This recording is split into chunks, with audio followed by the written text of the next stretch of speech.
योगी सरकार के आने के बाद पलटे आजम के दिन, एक के बाद एक खुलते गए नए केस। आजम के जलवों पर लगा ग्रहण।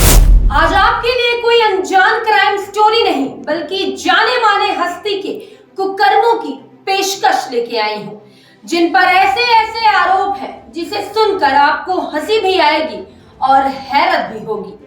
नमस्कार, मैं हूं प्रियांशी और आप देख रहे हैं GBN 24। पार्टी के कद्दावर नेता आजम खान की सपा की सरकार में तूती बोलती थी।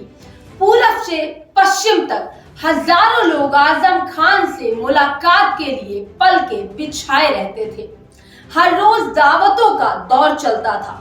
दस्तरखान पर नॉनवेज के दर्जनों आइटम सजाए जाते थे। क्या मुर्ग मुसल्लम, कोरमा, मटन बिरयानी, रोगन जोश और कबाबों की लंबी चौड़ी दावतें होती थी।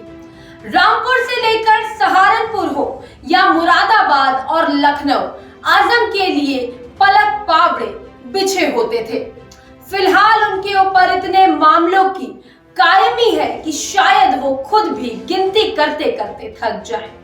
पुलिस के रिकॉर्ड में आज आजम खान के नाम के आगे जो दर्ज है वो भी कम दिलचस्प नहीं है। उनके रिकॉर्ड के मुताबिक आजम भैंस चोर है, आजम बकरी चोर है, उन्होंने किताबें भी चुराई है, पूर्व सांसद पर भूमाफिया जैसे संगीन इल्जाम भी है, वो अवैध रूप से पेड़ भी कटवाते हैं, यानी जंगल चोरी का भी इल्जाम उनके कुर्ते पर लगा है।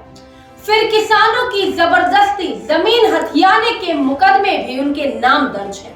इसके अलावा कई आजम खान के नाम जुर्म के हर धारा में कोई ना कोई मुकदमा तो दर्ज ही है।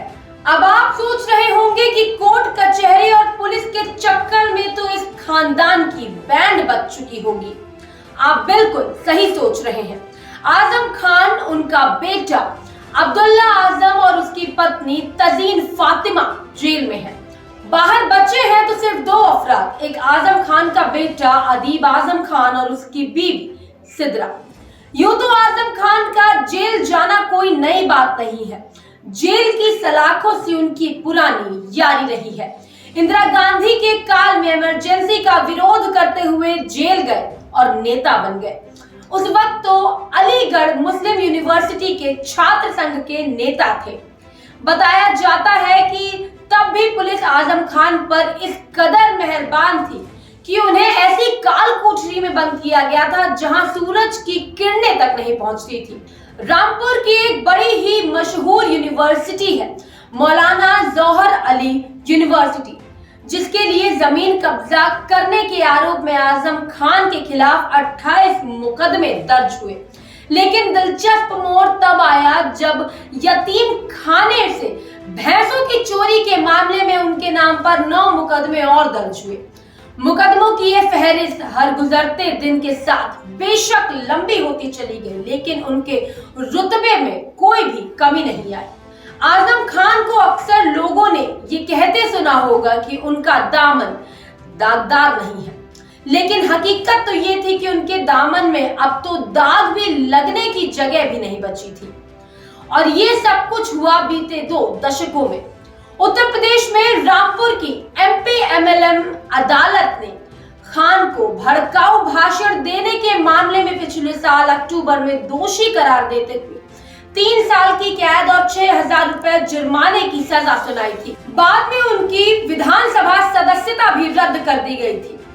अक्टूबर को रामपुर की एक अदालत ने समाजवादी पार्टी नेता आजम खान, उनकी पत्नी तंजीन फातिमा और बेटे अब्दुल्ला आजम को फर्जी जन्म प्रमाण पत्र के 5 साल पुराने मामले में दोषी ठहराते हुए 7 साल की सजा सुनाई थी।